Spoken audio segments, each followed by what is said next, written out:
Our top focus and we're on at this hour. Israel is on the boil yet again. Demonstrators are out on the streets. What's the reason? The government's decision to reform the judiciary. But the decision has created more problems for the country than it intended to solve.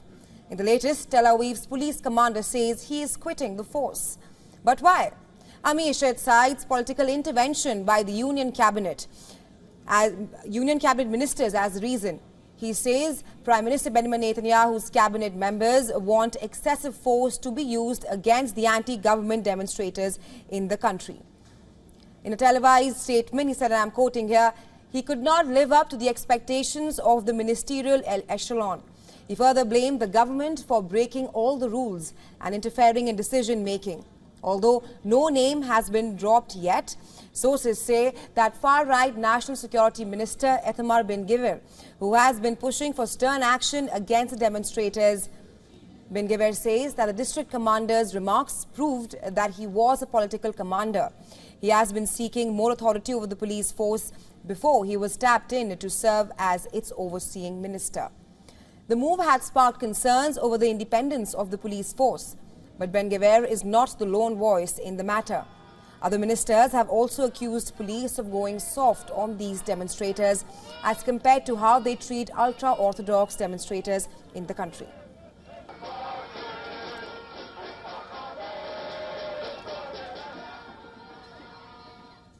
For more on this, we are now being joined by Jody Cohen. She's joining us live from Ranana.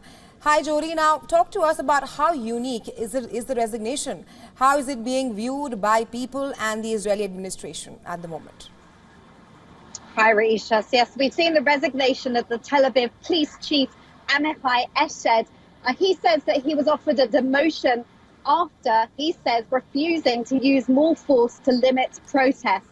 And that comes after calls from the National Security Minister Ben-Gvir for the police to do more to stop protesters taking.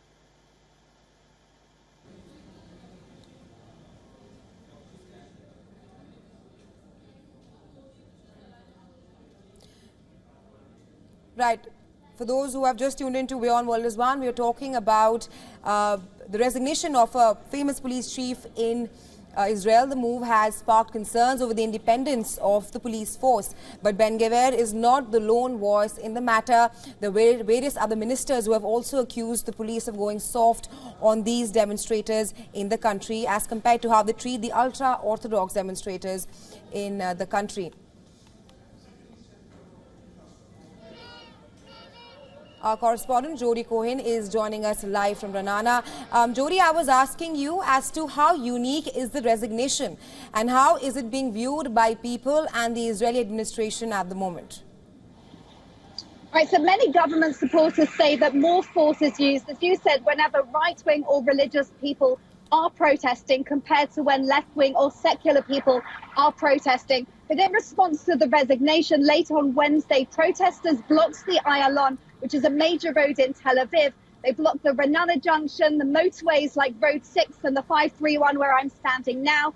And they protested outside the Prime Minister and President's residences too. Now, this follows a day of protests in the business sector on Tuesday and also blockades at the main airport in Tel Aviv and the seaport in Haifa on Monday, and more protests are planned for the weekend. And these protests follow a pause in the talks between the coalition and the opposition. And the coalition has now proposed a revised bill on reasonableness clause, which has been approved in committee and is now heading to the first reading in Parliament next week. Right, Jody, you speak of how there are a slew of demonstrations that are also planned for the weekend. Talk to us about, are these demonstrations likely to have any kind of impact on the legislation progressing in Parliament?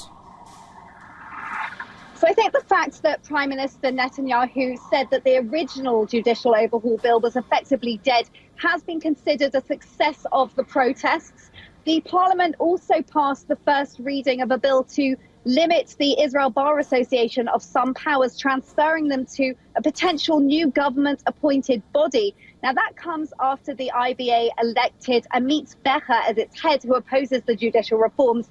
And Becher has warned that if the bill becomes law, lawyers could shut down the judicial system. So on the one hand, you've got lawyers, high-tech workers, army reservists, doctors threatening to strike if the government doesn't halt the judicial reforms. And that's out of a fear of government having unchecked power. On the other hand, many people do support some judicial reforms because they feel that the unelected judges have too much power over the elected government. At the moment, there's no consensus on how far any reforms should go, but we'll see in the coming weeks more about the impact of the protests that are being planned for the weekend, next week and ongoing. Right, Julie, we'll of course be tracking very closely as to how the situation unfolds in the country. But thanks very much for joining us in WION and sharing your insights with us. Thank you.